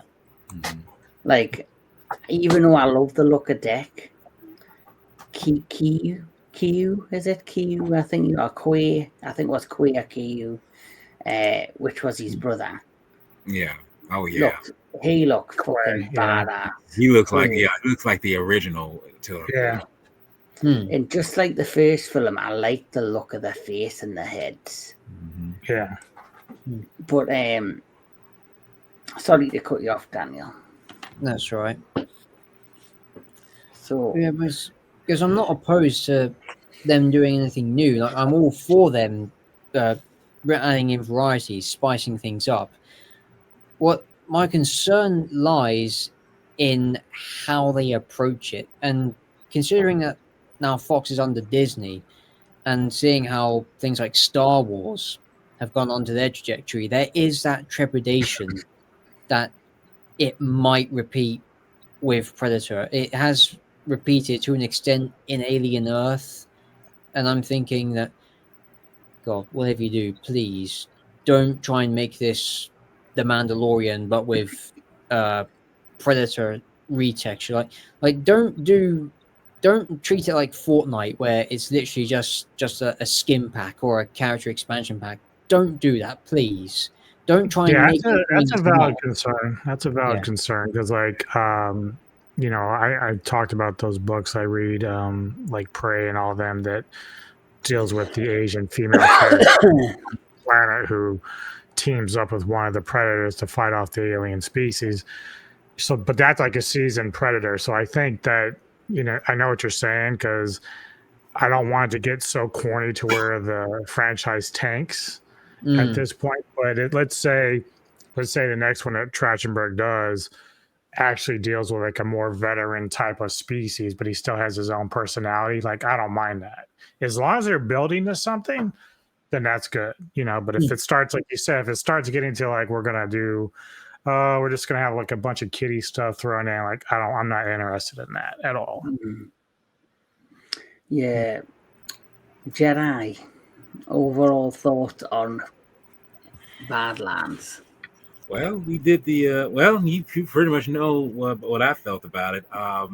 It was a fresh take on the whole Predator mythos, and the simple fact that when it was revealed that the rating was PG-13, I got shut down very quickly. I just like, I don't think I'm going to enjoy this at all. I don't think it's because, not to say that PG-13 films won't do well. It's just that you're taking something that was very R-rated at the first get-go, and here is PG-13, and we already seen a PG-13 version of Alien and Predator. So I said to myself, like, I don't know about this, but this is where my hopes were pretty much rejoiced with, because it made me realize like what action you see as far as the kills and everything, they were all droid related, synthetic related. And I was just like, oh shit. And then you see how the brutality of what's going on in this film is with other creatures and the like, you know. So as long as we don't see anything red, because red is dead if you do it if you kill something, and usually it's human.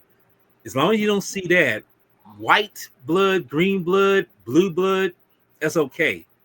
So in here, it rejuvenated my hopes about this film, and what I got out of it was far more than I thought it would be. And kind of like you, it's one of the few films that's pretty much going to be on the top of my list of films, which is not saying too much because 2025 has been I don't know, it's been a rocky road of films that just didn't appeal to me, and I just don't feel like this movie, I mean, not this movie, but this year has been too great with any kind of choice of good films. I mean, I know for sure Sinners is going to be on my list for sure. That's for sure. And but this one will definitely be on the list. And I just wish there was more of this variety of like films like this that had good stories, decent characters, and you can ride with it. But unfortunately, we don't have that. So you take what you get. But all in all, this film is definitely on my top 10 list. Yeah, well, as for me, I went into Badlands with a wall up. I was waiting to hate it. I'll be quite honest, but I actually left pleasantly surprised. I quite like you and Anubis, how they've created a unique story that basically shown you the inside workings of the Utah culture and how a predator becomes who he is. He's the runt of the litter deck, and he's seen as unworthy. He's seen as a weakness, and he's still trying to prove himself to his people. But in the end, he ends up just proving himself to himself, which I think was the whole point. You know, he doesn't have to prove himself to his people or his father. He just has to prove himself to himself and find his own worth. And at the same time, you're introduced to a host of other characters, and it gave me a mixture of The Mandalorian, but within the makeshift world of the Predator. And so because of that, I thought it was refreshing and different. And like I say, Dan Trachtenberg came up with 3 different story ideas, and all 3 have been different and unique and have brought new eyes to the Predator franchise and have, you know, basically give it new blood that I think it needed. Because if you've seen the past films like The Predator, even Predators, yes, you're set on a different world, or you're set on Earth again, but the story itself was pretty much a repeat of things we've seen previously in the first 2. And so you kind of keep repeating the same story over and over again without being bored or finding something new to refresh it. Where this, putting the Predator as the focus, is the protagonist, and giving him his own personality and giving him a story and giving him something to fight for, really shook things up for me. And the big question is now where they're going to take her next. But to continue that story, let's bring Tony back. Let's all give him a wave. Come on, Tony. Come on. Come back to the hive. I'm coming. Come back, Tony. Right. So we're now at the point where we've said, now that we've talked about all films, I just quickly want to ask, where would you like to see it go next? Because if you think about it, Prey could get its own standalone sequel, or they could mash it in with Killer of Killers. Killer of Killers, the way that film ended, it definitely could lead to a direct sequel anthology film, which I would like to see what's going to happen to the survivors. And of course, without spoilers, Tony, the way Badlands ended, it ended in a way where you've now got this individual, the main protagonist. Basically, his story now could go in any direction. Or they could do a few films where they're going to mash it all together, which I don't know how they're going to do that, but it's quite interesting to see. So where would you like to go next, Tony, with the Predator franchise? I don't know. Maybe a live action, back in samurai times. Mhm. Yes. Like I know we got the. I was so excited when they were going to do that for the Killer Killers, but I want to see, Yeah. and practical. None of this, the Predator, like, at least the original, the one in that movie was not CGI, but then when they had that big one, it looked like crap. If they do that, it's going to ruin it. So nobody involved in that film should be anywhere near these. Well, Like the if they next do, stuff. if they do one in the show, the Shogun era, I want it to have Hiroyuki Sanada in it. Well, Who duh. no, he has to be. I know he's in the show, Shogun, dumbass, and I know, but when they first were talking about, and the rumors were going about Killer of Killers or the follow up, the Prey, there were two rumors. One, it was going to be set in World War Two, or one, it was going to be called No Man's Land, which I was really excited for. Then the other one was going to be set during like the Shogun era, and Sanada was apparently rumored to be in it. But I don't know if that was just rumors because of the show Shogun. But I still think, despite them doing the anthology film, I still think they should do a film based entirely during that era.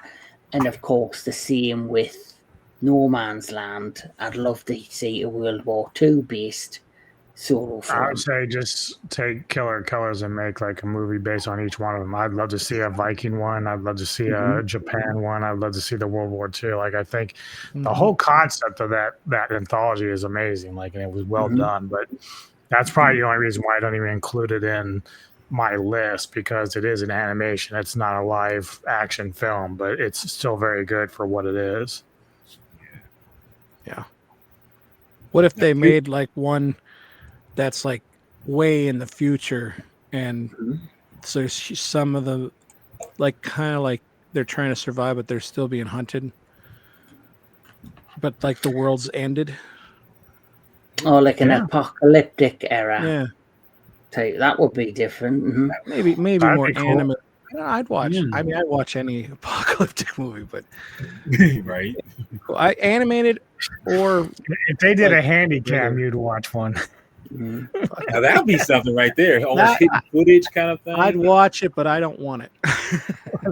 Yeah, I think Tony would like a found footage Predator film. Yeah, you would. As long as he doesn't turn the camera and look at himself and go, "You're one beautiful motherfucker" or something. Oh, Yeah.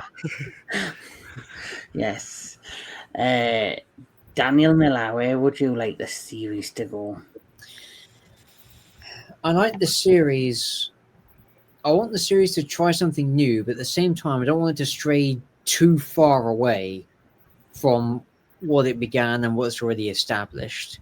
As far as standalone things, I'm open to new ideas. Maybe a safari on a planet made out of ice, on like a colony that's run down as like the Wild West, but in space. And then there's this predator hunting, but it's in this sub-zero environment, and it's actually because they're usually hunting in warm tropic climates. It'll be interesting to see a predator in a complete opposite of that, and seeing how it would can adapt in that kind of environment. Yeah. This I have said before. I would like to see an aliens versus predator concept done properly this time. That being because here's how it would be done. If it were to have continuity with anything, it would be after the events of Alien 3. This would be the logical time to have AVP set. Sometime after the events of Alien 3, feature a human colony on a distant planet and feature the colonial marines in the middle of this chaos between these two species going head to head. Now, back to the standalone things, I wouldn't mind an open world sort of video game. Think of it as a mixture of Predator hunting grounds with at least the futuristic city aesthetics of Predator Concrete Jungle. As much as that game infuriates me there are some things I do like about it. Mhm. What about bringing in a female predator? Oh man, you stole my thunder, Kevin. I was about to bring that up. You just stole That's it so from me. woke of you, Kevin. Damn, dude. Well, you haven't seen Badlands yet. No, I so- haven't. Yeah. But thanks for letting me know that there Now, might be one in it. Yeah. Uh, now I know that the fans are pretty divided on the whole female predator thing. What I would say is, I don't care. if you can find a way to make it work without it being ridiculous, then go Yeah. for it. But if it's going to be woke or anything, then just don't. Well, See, there is only an do alien it or if female. there's something sensible to do with it. Right. Didn't they technically make that girl a predator, one of them in Alien vs Predator? Yeah, she wasn't seen as a predator as such, but she was honored as a member of the predator clan. Hence, why she was given that scar Yeah, on the in the So final act. that might Yeah, be the that's- closest she'll get. Yeah, that's like closer to the books I have because again, the character of Noguchi Yeah, is somebody who earns the respect of the predator as she fights alongside this, veteran predator. So there's this mutual respect between them. That's sort of what the first film in Alien vs. Predator was trying to do. It just never went totally in that direction. Mm. Back to what Dan said about like different, like how they would do in the ice. I mean, look in the second one, how they can go through the visor, different visions, yeah. even whatever those other visions would be for. Something like that would be cool too. Like maybe they have another party or challenge or something, and that's like Dan said, they have to go to the extreme of what, maybe no weapons. Yeah. I don't know.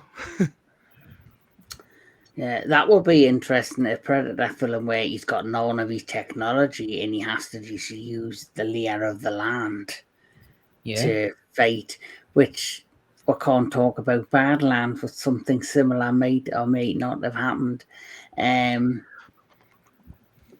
It didn't. It did. You It know, never existed. no, he didn't. He didn't have sex with that Muppet. He didn't. I swear, he didn't. He didn't take the android and rape her in the back of a van. It didn't happen. Rip her in half. Mhm. Anyway, let's talk about these films and rate the suckers. It's time to rate the films and rate them in the order you would like them in. So, like you say, we've talked about every film in the franchise so far, but now it's time to rate them. So I'm gonna go with Mr. Jedi Velle first. In what order do you like them, and what's your ratings for them? Okay, the highest would be the ones that I like the most, and so far. Yeah. So from least favorite to favorite. Okay, that makes more sense. Okay. Yeah, keep the suspense there. Keep the suspense. The suspense is going to be really there. Well, to a degree, not with Anthony, but it's close to that. But the least favorite, and it's kind of sad that I'm saying it's the least favorite when I actually got it in my film library, but it is this. This is the least one, of course, the Predator, and we all know why, because of many things. It's just I don't even know if you want to categorize it as a Predator film. I mean, it's more human interaction than anything. Is that us? That's God. Hold up a second. It's hold up a second. Is your fire alarm? God damn it. It's his. The suspense. Mhm. The predator doesn't like to be put at last. Yes, there you go. Thank you. Sorry. All right. Well, that's the least favorite. Okay. Not so much least favorite would be Predators. I mean, it's way better than The Predator, but Predators is kind of like right there with that. Next comes kind of, let me see, that would be Predator 2. Predator 2 is a little bit higher on the scale there. Then we would go to Trying to make sure I'm around. Neko just went nuclear. What happened? What? She loves Predator 2. You put it Oh that God! way. Okay, Oh. look, that's just my opinion now. Come on, now, you're my soul. You must sister. She's like hyperventilating over here. Okay. It's gonna blow. Okay, that's okay. Anyway, going up the ladder here. I said Predator. Predators 2. Then would come Prey. I think it's Prey. Prey is next. Prey is next. Then would be this is gonna be tough right here because it's Killers and Badlands. So those two are kind of tied a little bit. Those are gonna tie. I'm gonna say those are tied with that. Those are tied in the next one. And then after that would be, of course, the original OG one, Predator. So that would be my least favorite to the crowning jewel, which is the original John McTiernan directed action flick classic. Yes. So, Okay, just tell Nico, please don't kill me for saying that, okay, about that one, okay? She's fine. Okay. She's like, want some candy? so Tony, what is your list in? Well, probably on the bottom is the Predator, and then just based off of what I've seen so far of Badlands, that's above the Predator. Okay. But yeah, probably the Predator. Then, wow, that's tough when it gets up this far, though. I thought I had this all good. I'll go from the very top to the bottom because that's easier for me. So you're going to go from your favorite to your least favorite to my least. Yeah, Predator. Yeah, Predator. Predators, Predator 2. Actually, no. It used to be that. It's Predator, Predator 2, Predators, Prey, and Killers, and then the Predator. And then I haven't seen Badlands yet, but yeah, I'd say that's probably the order. Okay. And again, that could change the next time we talk about this. Well, once you see Badlands, you never know. Right. So, it just makes me happy to hear that you guys liked it. Like I haven't watched the reviews yet, but like I said, I went in with my wall up. I went in thinking in my head, just have a wall up and know you're going to hate it. But I actually came out not hating it. So good. So now we go, Mr. Daniel Miller. They skipped right over me. Right. Okay, so from the very bottom of the barrel, the Predator. I mean, seriously, of all the titles, you have to go with the Predator. Anyway, sounds more like a bass fisherman. Yeah. Couldn't put it better myself. Yeah, we voted on Predator. It's cooler, right? Fuck yeah. Right. Sorry. So yeah, very bottom of the barrel is the Predator. After that, now this I have to give quite highly, but not by a wide margin. So the Predator is a 0, flat out 0. Next at a 4.5.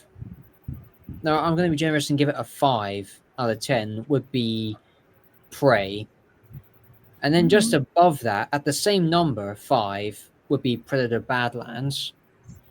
Now here, I'm going to have neck and neck, varying from at least a 6 to 6.5 are Predators and Predator Killer of Killers. Then above that would be Predator 2, and then above that would be the first Predator. Interesting. Wow. See, I like that. See? Mr. DJ Anubis. All right, so Killer or Killers, like I said, because it's animated, I'm putting it separately. So just with that by itself, it's 10 out of 10 for me. I really enjoy that animation. But with the live action, starting from the bottom, the Predator gets 1 Yvonne Strautowski out of 10. So that's where that is for me with that. Going up from there, we have Predators at 5 out of 10. Then Prey at 7 out of 10. Badlands at 9 out of 10. Predator 2, 10 out of 10. And then Predator 1, 10 out of 10. Nice. So my turn. At number bottom of the barrel, can't even wipe me arse with it. We're talking about 0 point to the Predator, or Asylum the Predator, because that's what it fucking felt like. If you want an Asylum quality Predator movie, go find Alien versus Hunter. Mm-hmm. Oh my god! I've seen that actually. It's pretty bad. Next would have to be Predators, even though I do like it. There's been too much good new content come out that it's dropped in, my estimation since these new films. I'm going to give that a 6 out of 10. Then the next on my list is going to have to be Prey. Okay. Prey, and I'm going to give that an 8 out of 10. Then I'm going to have Badlands next. I'm going to give that 8 out of 10 as well. Killer of Killers, 10 out of 10. Predator 2, 10 out of 10. In the classic, 10 out of 10 for Predator. See? I didn't know we were supposed to give numbers. You don't have to. I just do it for Everything myself. is fucking 10 except for Predator. 10. I would not wipe my arse with the Predator. I'd walk around with a sticky, dirty arse. Did you ever see Robo War? Yes, I have seen I that. haven't seen that, but I heard of it. It's like a Predator and RoboCop It's rip-off. pretty cheesy, but it's fun. bad. And here is Mr. J. Cole's list. Oh, So 7, he's got the Predator, Predator 2 at 5. 3, Predator Badlands. 2, Killer of Killers. Nice. And then What's that, Neko? You said Jake's off the Christmas list? Okay. Oh, Lord, see? He's exploded. Neko has exploded. He didn't like 2 because there was nudity. What would be yours? Although you haven't seen all of them, so I don't know. Yeah. Hens. So what you have seen, which I think is only 2. Oh, my God. What's the third one you've seen? Prey? Oh, okay. So what's Neko's list? Does she give you a I list? think hers would be probably be Prey, Predator, and then Predator 2 would be her number 1. Predator 2 is like a number 1 movie for me. Yeah, she loves Predator 2. Like I say, I originally could have watched Predator, Predator 2, and Predators back to back. But now, because there's this new lot of film, I can easily skip Predators and go Predator 2s, and go into Prey, and go into Killers, and then go straight into Badlands. I wouldn't even fucking touch the Predator. Nah, that's garbage. Hot fucking garbage. I couldn't even finish it while I was watching. I'm like, yeah. I was ready to quit. I paid to see that on the big screen. Yes. Well, you said that was your first one too, right, Dan? That was your first Predator movie in the theater? And you was only, what, 17? 18. He didn't want to answer. He's like, I'm not going to admit to that. And my disappointment was beyond words. I believe it. And at least you gave the other ones a try after that. Yeah. I was this close. And then you went into the graphic Disney novels. right. So the graphic novels probably cheered you up after watching that garbage. Mm. But gentlemen, this has been a lot of fun. We've made it to the end of ranking each and every Predator film. It's been a good conversation, apart from the technical difficulties at the beginning, we've managed to crack through it. But what's coming to your channels in the near future, Mr. Daniel Miller? Coming to my channel. Now, in addition to the Alien vs. Predator retrospective, which is still a work in progress, on the story front, I'm working on a short story for the Christmas season. It's literally one final scene away from being completed, then it's being narrated, then it's going to get edited, and then it will finally be ready for everyone to hear in time for the festive season. Cool. Interesting. Mr. DJ Anubis. So tomorrow, 8 p.m. Eastern, the Silver Screen Savants with Olvin. I think Jedi is going to be there as well for James Bond, The Living Daylights. We'll be reviewing that film. Then on Monday, Cinemax Synergy returns. It's Kevin's pick this time around. We're going to be reviewing Dark City, which I haven't seen since I saw it in the theater many years ago. So Wednesday, I am going to be having a lot of fun with Mr. Lambert on his channel to do a double shot review of the Sisu films, 1 and 2, which are out. The second one's out now. I have to go watch it sometime this week, but I will. And then, of course, Wednesday also, the return of the Ghouls at Midnight, unless my co-host decides for a third week in a row to fucking blow me off. So we are going to get back to the Ghouls at Midnight. I believe my pick is Heavier Trip, and then his was, of course, 2025's Coyotes. So luckily I haven't watched it yet, so I can actually watch it fresh before we review it. Friday, Into the Darkness with Kevin Lambert. I believe it's the Omen franchise, which I have to find a way to find the new one to watch. I think I haven't seen it yet still. And then Saturday, it's actually a special Silver Screen. So once again, Jedi is going to be there. As we're going to rank the James Bond films. So that's basically what's coming up next week. Nice. Mr. Jedi Grand Vale. Well, Anubis has pretty much covered all the bases with me, you know. But besides that, coming up Sunday, I'll be joining him in Owen. I will be doing it won't be live, it'll be recording, but I'm going to do a favor and give my all impression of this as a special myself and see what it is like for the viewers at home, because I got it in recently, and if it's as good as it appears to be, I'll give my What all. is that? What is it? It's a mince pie, basically. Oh, okay. It's a British very pie.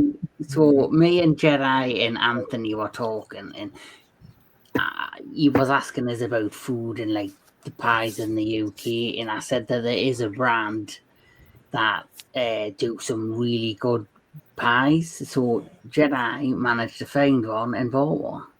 And hey, So Very he's going to nice. taste some proper British food. exactly.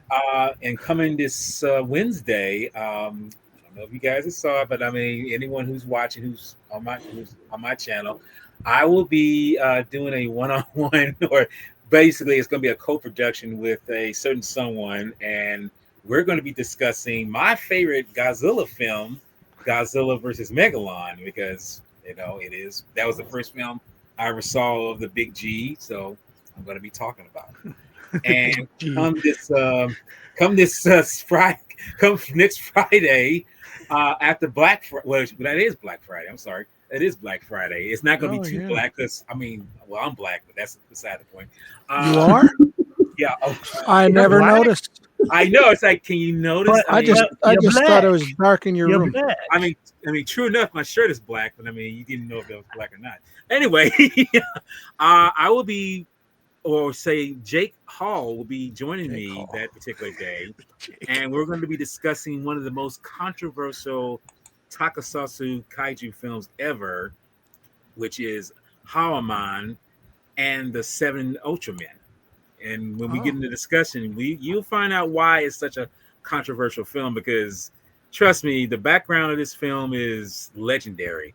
It's just that bad. I mean, the movie is not like super bad. It's just the making of it is extremely. But and then that Saturday, I will be joining with Anubis, as he mentioned before, with Oven, and we're going to be ranking our favorite of the Bond films from zero to hero, whatever we want to call it, from no to, I guess it was No Time to Die. Yeah, it was No. Yeah, well, that's right.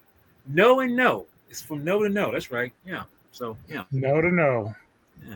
We're gonna be ranking those, and that's and just to give a really quick future thing I'm going to be doing by the tail end of next month.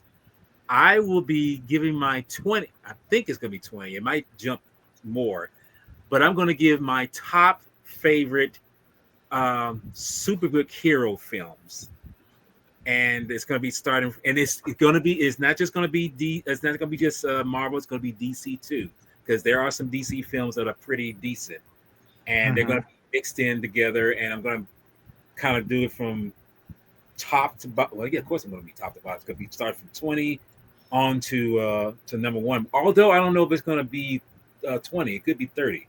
Don't know, but we'll see. So that's just a little hit. A lot of them out there.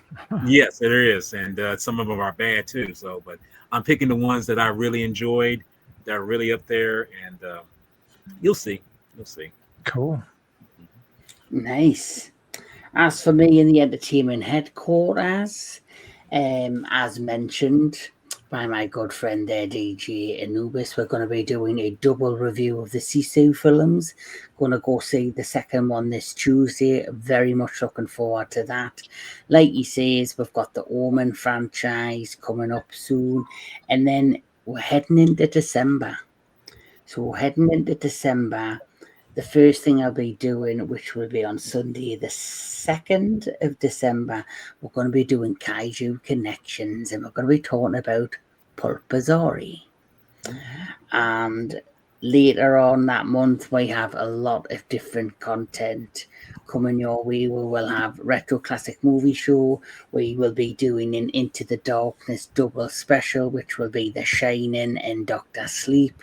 We've also got a Christmas special, which is a double, which is going to be Scrooged and Edward Scissorhands. We've got the Middle Earth special, where we'll be talking about the Lord of the Rings and the Hobbits. And we're also, I cannot end the year without celebrating the Guardian of the Universe on his 60th anniversary. We've got the Gamera anniversary special coming up, and a few more hidden surprises, but that's what's coming up on the entertainment headquarters. Hope to see you on all those amazing content. For everybody that watched and commented, thank you so much for joining us today. It's been a blast. I love doing this with these guys, and it's been fun talking all things Predator. And like I say, please check out the Metal Tavern Radio, Mr. Tony the Dead, Jedi Velle Productions, and Dan Filament for some more amazing content. And if you want, please like, share, and subscribe to the entertainment headquarters. But from me and my amazing guests, we'll catch us all later. Keep enjoying your movies, keep enjoying all things entertainment, and we'll catch us all at the next one.